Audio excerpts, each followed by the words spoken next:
Hello children, कुसुम ma'am की online class में आपका स्वागत है। प्यारे बच्चों, आज हम तीसरी कक्षा की हिंदी की पाठ्य पुस्तक झिलमिल का पाठ 6 चींटी और मक्खी के अभ्यास में आने वाले क्वेश्चन आंसर, अदर एक्टिविटीज़ सब सीखने वाले हैं।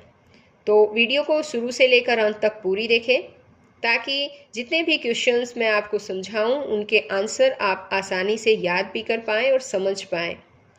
और अगर आप अभी तक मेरे चैनल पर नए हैं तो चैनल को सब्सक्राइब भी करें, साथ में दी बेल आइकन को जरूर प्रेस करें। अगर आपको मेरी वीडियो अच्छी लगी हो तो प्लीज़ इसे लाइक भी करें और अपने दोस्तों के साथ शेयर भी करें। तो देखिए, आज हम शुरुआत करते हैं अभ्यास।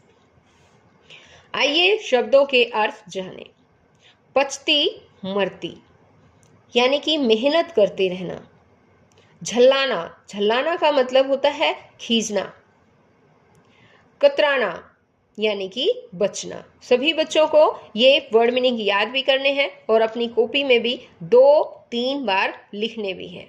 लिखने से भी आपको याद भी होते हैं बच्चों। जब आप बार बार किसी चीज को लिखेंगे तो उसको लिखने से आधा याद तो लिखने से ही हो जाएगा और आधा फिर लिखने के बाद याद करना है आपको। ओके, अब आगे है कविता से।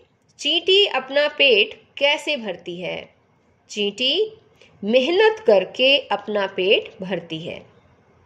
मक्खी दिन भर क्या काम करती है? मक्खी दिन भर कोई काम नहीं करती, वह भिन भिन करती रहती है। चींटी को आदर क्यों मिलता है? परिश्रम करके कुछ पाने और स्वाभिमान के साथ जीने के कारण चींटी को आदर मिलता है। जीवन भर किसको पछताना पड़ता है और क्यों? ऐसे है ये। जीवन भर किसको पछताना पड़ता है और क्यों? जो परिश्रम नहीं करता उसे जीवन भर पछताना पड़ता है क्योंकि इससे उसका स्वाभिमान नष्ट हो जाता है। चींटी ने मक्खी की सलाह को क्यों नहीं माना? चींटी मेहनती तथा स्वाभिमानी थी, इसलिए चींटी ने मक्खी की सलाह को नहीं माना। मक्खी को किस बात पर पछतावा है? मक्खी को इस बात पर पछतावा है कि वह मेहनत नहीं करती।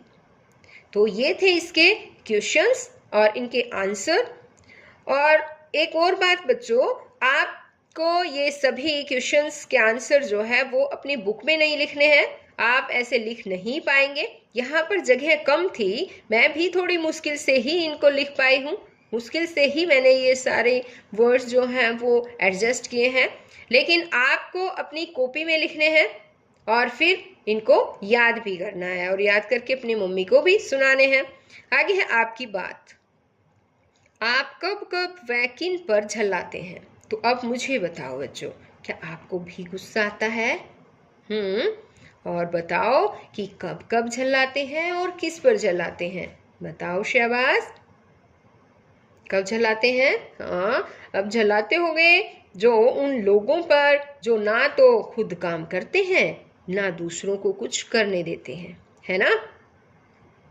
आगे है अपना कोई एक अनुभव बताइए जब आपने खूब मेहनत की हो और उस काम के लिए आपकी प्रशंसा हुई हो। तो बताओ बच्चों, किस काम के लिए?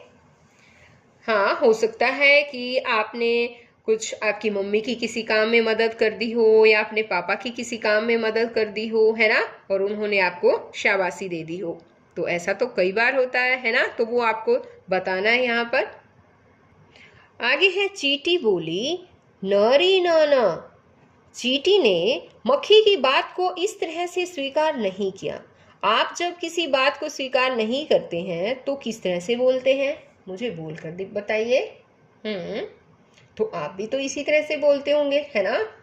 जब हम किसी बात को स्वीकार नहीं करते तो हम भी एकदम तेजी से ही नहीं नहीं ऐसे कहकर बोलते हैं, है ना?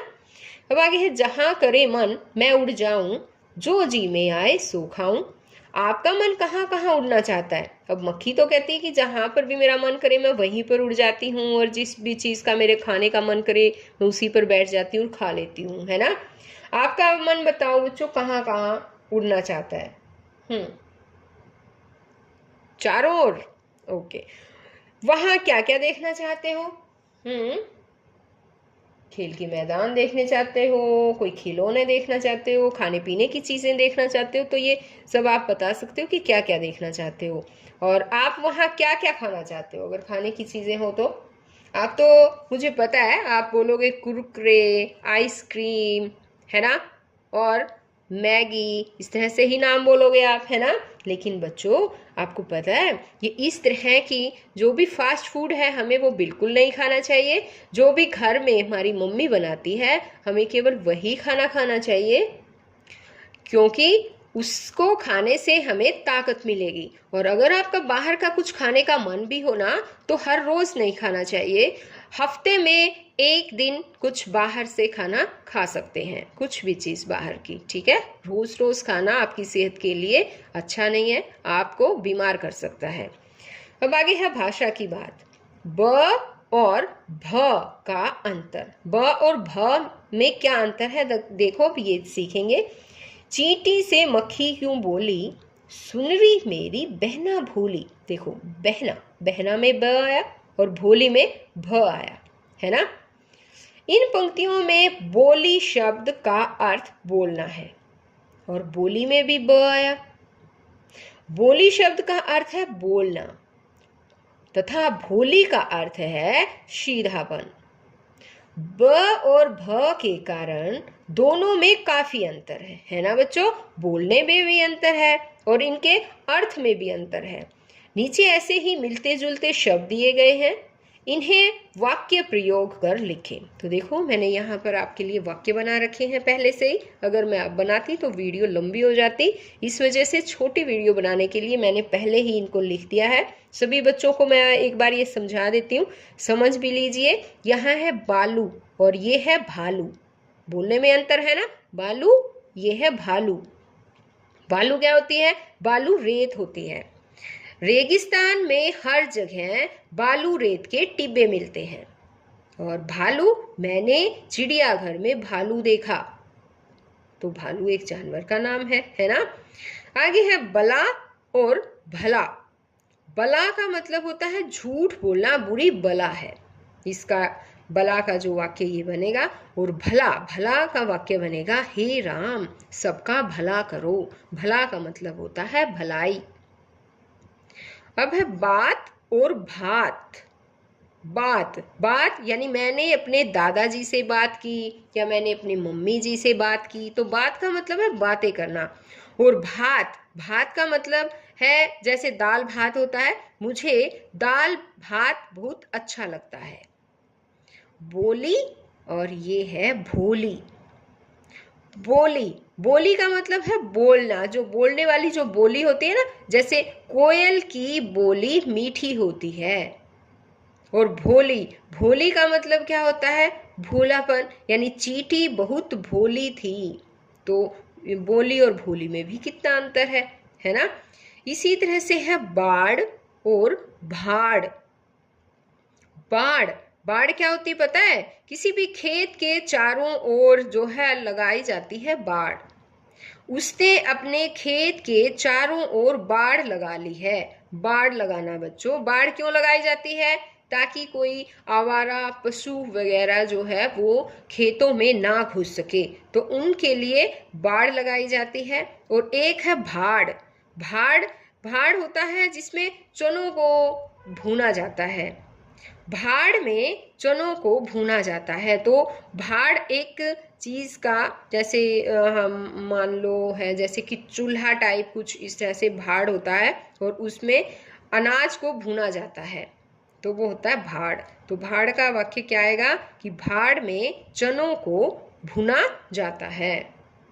आपने ये अपने गांव में भी देखा होगा, कई बार भाड़ वाले आते हैं और हम उनके पास चनों को भुनवा कर लेकर भी आते हैं, है ना।